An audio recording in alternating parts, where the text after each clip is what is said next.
Brandy, go ahead. Okay. So thanks, Kat, for inviting us. I'm Brandy Nelms with Movement Mortgage, and my main office is in Olympia, Washington, but I am licensed in California, Oregon, Idaho, Arizona, Ohio, and Hawaii. We've really got offices everywhere, so if anybody ever needs help finding anything, I can help. I think Janine is going to talk a little bit more about like the marketing stuff that you can do, co-marketing together and things like that. So I was kind of going more with creative ideas that you could do. So one thing that we're starting to see a little bit more here is themed open houses and making your open houses stand out from other open houses to actually draw attention to them. I don't know what your markets are like because every market's different. You know, we go through periods where you don't see a ton of open houses here, and then we're starting to see them a lot again. When I sit at them on the weekends, sometimes we get 20 people coming through, and other times you get 2 people to come through. So one thing that you could try to do with your lender is create like a theme that's kind of fun, depending on the season or whatnot, and then just kind of market that open house in that way and just try to draw people there on social media. Let's see. The VIP sphere is probably the biggest thing that I recommend working together. And how many of you have a VIP list that you work with, that you put together? If you have not put your VIP list together, I've been doing some pretty extensive coaching over the last few years, and this is one of the biggest things that I'm noticing that not only lenders, but also a lot of realtors are having a lot of success from. Because as you know, our lead generations from, the things that we did before, Realtor.com, Zillow, all those things are kind of drying up a little bit. So working your VIP sphere can be huge as far as generating other sources of, connections with potential clients. And the people that you should really have on that list are maybe some of your top clients, but it doesn't need to be your past clients. Think about, your doctor, your CPA, of course, your friends and family that refer to you, anybody in a business connection that you have that you actually refer back and forth to would be great to have on that VIP sphere. And then once you've created that list, it's a good idea to actually have, 1 to 4 events a year. So you could do them quarterly or twice a year, whatever, where you're bringing all those people together. Or you can do smaller ones where you're actually, thinking about your list and saying, okay, I think this CPA would really connect with this doctor that I know or this attorney that I know, and create a smaller little happy hour setting. But your lender can help with this because you could, again, have them sponsor, the happy hour or work together to create the list. Maybe you guys have a lot of shared contacts. So that's one way that you could work your VIP list. Let's see. Just some fun ones that I've kind of done in the past are, creating things like an axe throwing party and inviting a few people where you can kind of get like intimate and, have some fun and get to know each other a little bit more, because we like to refer to people that we like and like to spend time with, right? Same for them to us. You could also do events that are not maybe real estate specific, but would be helpful to them. I always love educational and motivational events. So maybe think about bringing in like a motivational speaker, or maybe there's an author that just created like a great book, that you want to bring in, and they can have copies of the book. A nutritionist around the beginning of the year is another great idea that we've done. CPA around tax time, but creating an item of value for these people, just anytime you can get them in a room together so that you're at the top of their mind.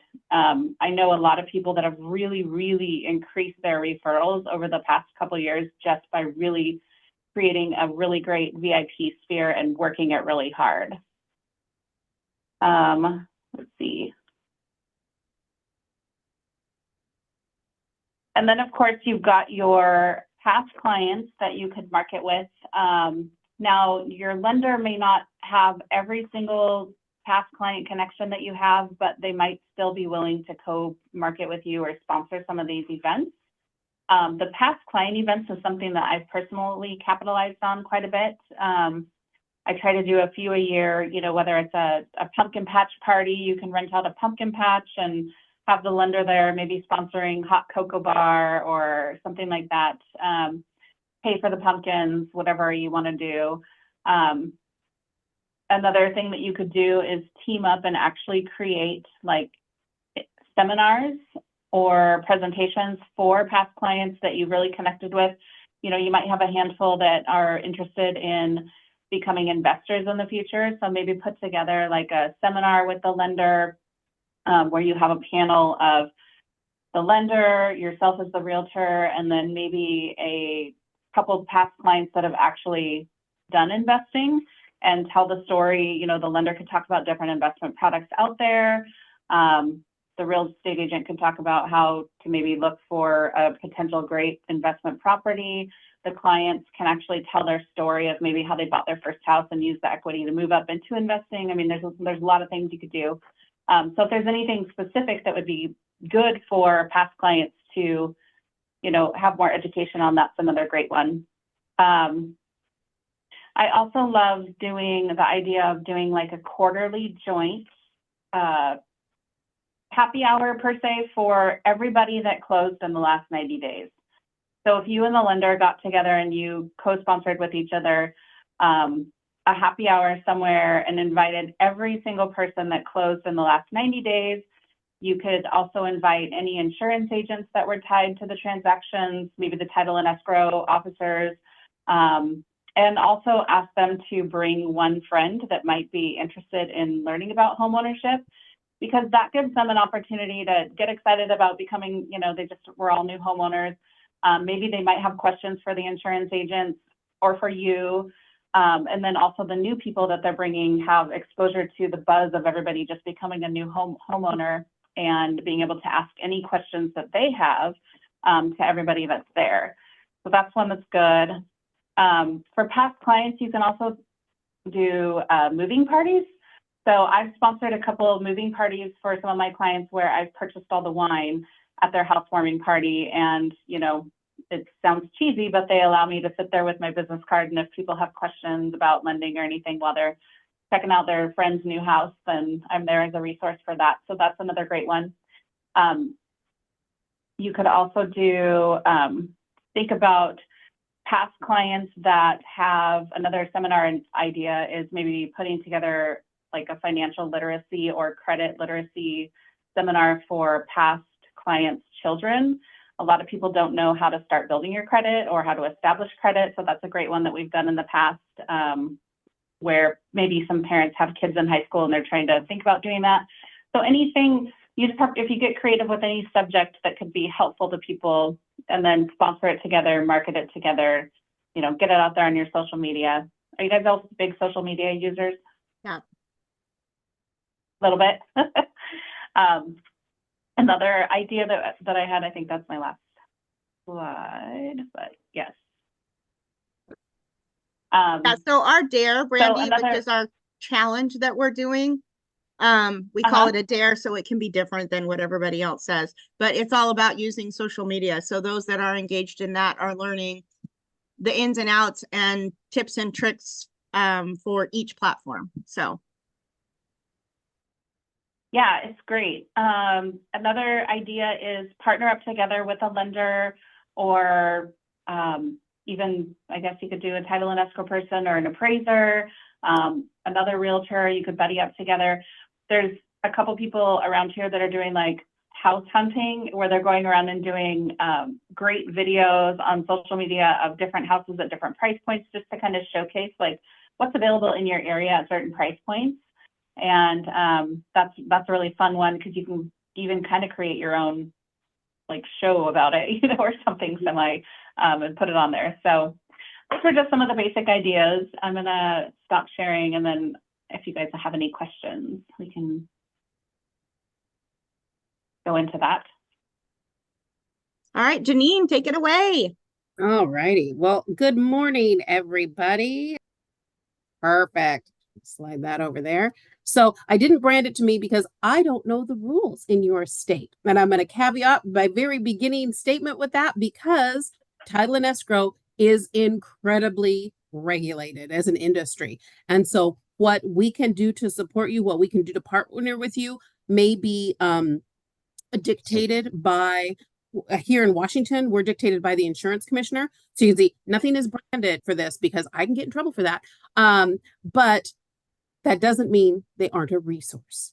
So definitely understand, with your title and escrow in your area, what the regulations are, and you'll be able to move forward. So real quick, I'm going to ask a question of everybody. How many of you are in what's called an attorney state?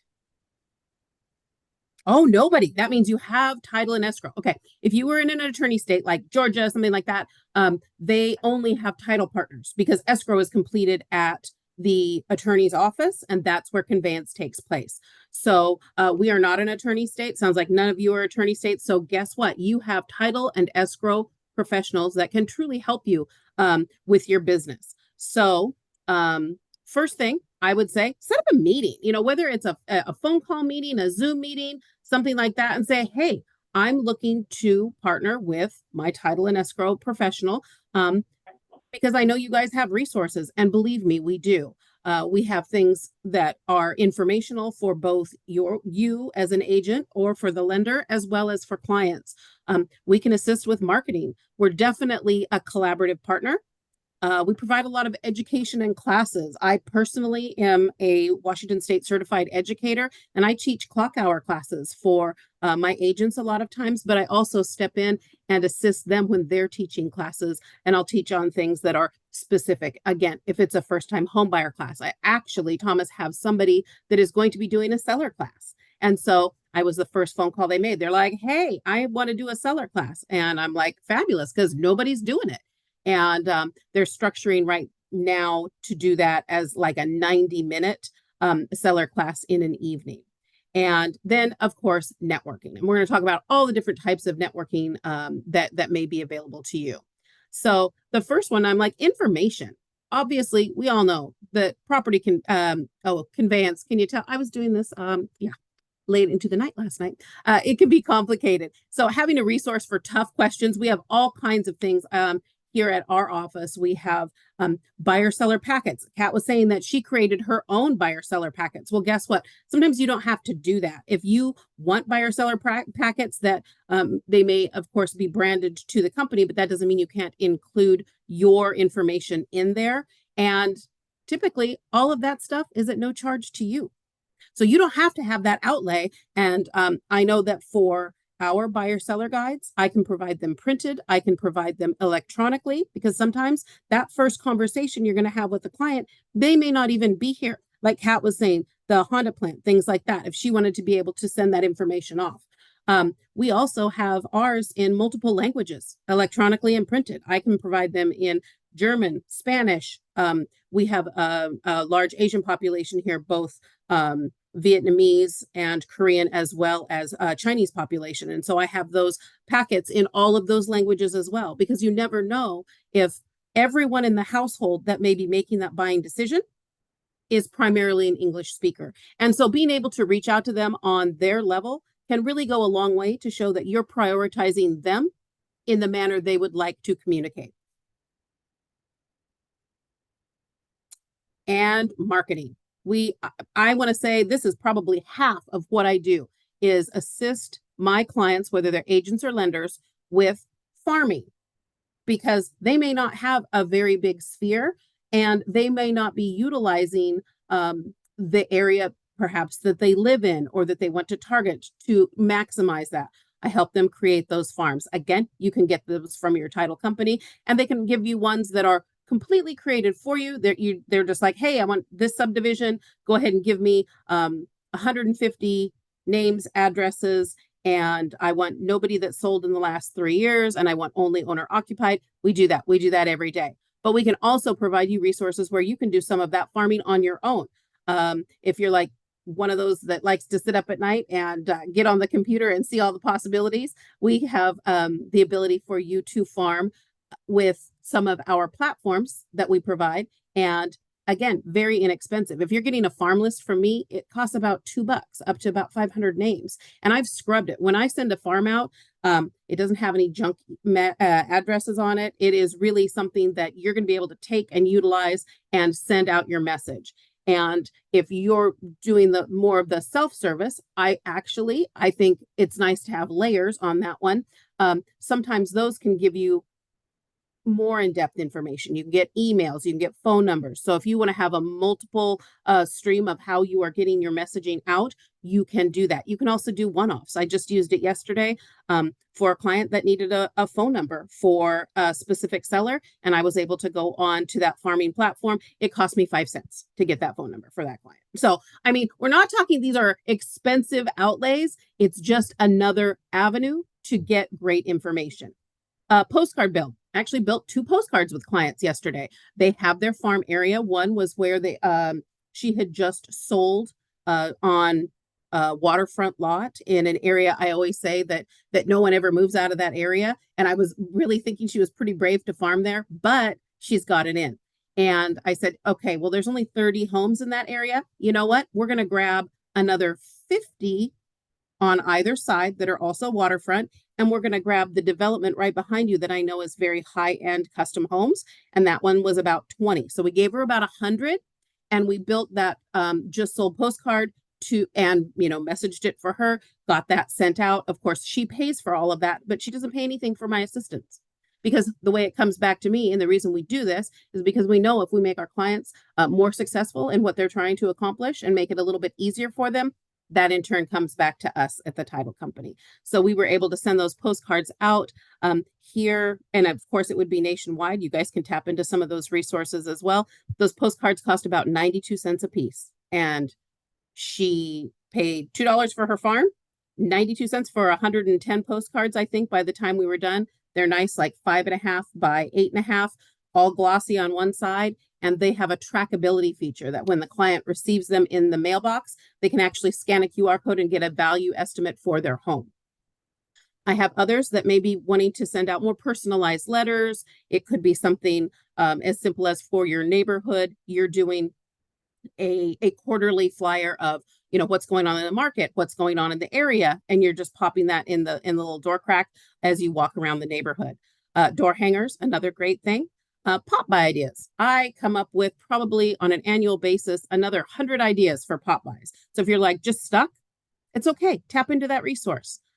Social media, we can do templates for you. Obviously, everybody loves Canva. I would, use Canva probably on a weekly basis, but there are other social media templates within our buyer-seller net sheet platform, which is an app, which is great. And I bet you your title and escrow professionals have something similar because we all have a lot of the same resources. And then collaboration, like Brandy said, work your sphere, and it could be your business sphere. A lot of times I'll have them reach out to me because they're like, okay, I'm thinking of doing this. I'm thinking of doing that. And I'm like, you know what? Let's sit down and work out a business plan for you. And I want to say I probably meet with 30 to 40 agents between October and yes, it does go into January because sometimes those phone calls are made a little late. They're like, oh my God, I got to plan my year. And we plan their whole business plan for marketing for the upcoming year. And then they put ticklers on their calendar and they actually make sure that they're getting those drips out there. Because if you don't plan it, it's not going to happen. But if you have your year planned, then guess what? You're working your plan. And so that business marketing plan and business overall plan seems to work very well, and it re-energizes my agents for the upcoming year. And they have a plan. They know what they're going to spend. Not everybody has a $5,000 a month marketing budget. Most don't. And to make sure that you're making the most of your resources and that you are doing that continual reach out to your client base. The one, I always say that if you are not working your past client list, you're missing out on the low-hanging fruit. You have to reach out to your past clients at least quarterly somehow. Brandy is amazing about them. I'm actually a past client of Brandy. She helped me get my house. And she's very good about making sure that I continually know that. And I end up being a referral partner for her as well. So your system resources, again, if you're a little bit stuck and you're maybe a smaller, more independent, you may not have a CRM. Well, your title and escrow company typically has at least one, if not two or three. I know I can think of three right now, CRMs that we have that we can do tutorials on and get you moving forward. So you are able to have that reach out regularly.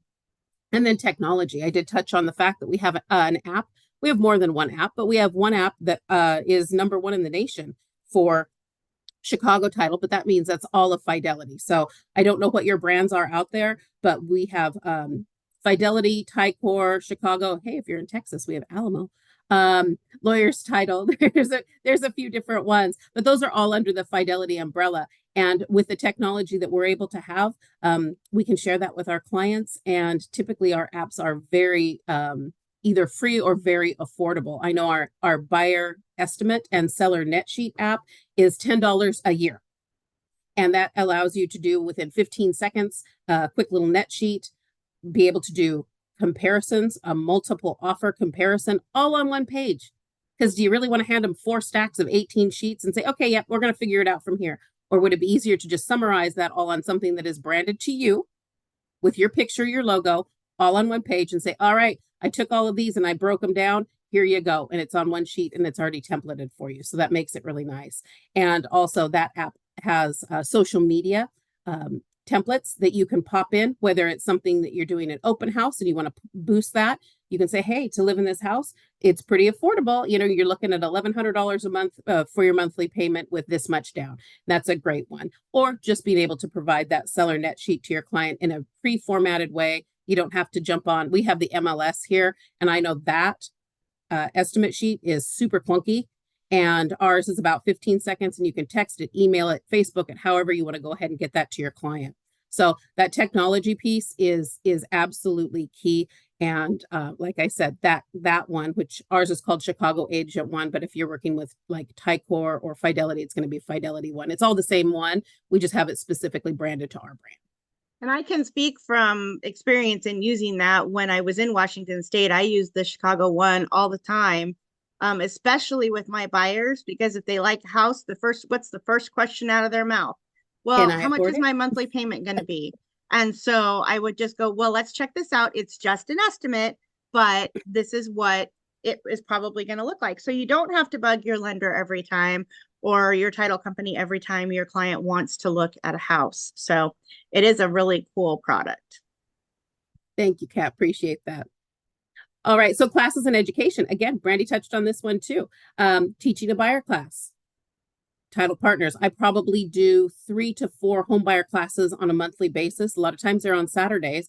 That's just something I commit to as a professional in this industry to help support my agents and my lenders. A seller seminar. Again, that was that reach out I had on must have been Monday evening. It was about 6 o'clock. And he was really excited. He's like, I'm thinking of doing this. What do you think? Ended up being a half-hour conversation. So he's exploring his options for that seller seminar, and I'm going to be a part of that. A quick market update happy hour. Again, are you attracting them to your lender's office for something like that? Partnering, you can make that with the invitation of just a few key people, because you can't necessarily talk to everybody all the time during one of those gatherings. But if you have 15 people show up, if you've got your lender there, if you have your title person there, then you've got enough professionals in the room that can really guide that conversation. And of course, like I said, if you need industry related education, I know that lots of title companies offer those clock hour classes, lunch and learns, office meeting presentations, things like that. Tap into those resources and start those conversations. And networking. We all network in a lot of different ways, but again, like I said, with the business planning, system resources, CRMs and technology, that's all part of being able to network and collaborate with your group to ensure that you're really maximizing all of those contacts that you have. Maybe you're going to do a business planning and you're going to invite a couple other agents in your office. You're going to invite lenders and you're going to come up with a plan that collaborates for the year. And system resources. We have systems, but I know Brandy has a few as well that a lot of times agents can collaborate with her on. And networking, whether it's just events, things like that, that is a really excellent way to make sure that you're in contact with really everyone you need to be in your area to stay up to date on the market, stay up to date on things that are coming into your area. I know I sit on the Economic Development Council here. I'm also on the board for the Chamber. I'm also on the board for Habitat. I know I could go on about the boards I'm on, but that is an ability for me to network and know everything that's really coming down, coming down the line in the next 3 to 5 years, as far as housing, as far as new businesses entering our area, and making sure that I have face-to-face time with a lot of those people that are either decision makers or part of the decision-making process when it comes to those things. So I'll stop my share and you guys can ask questions.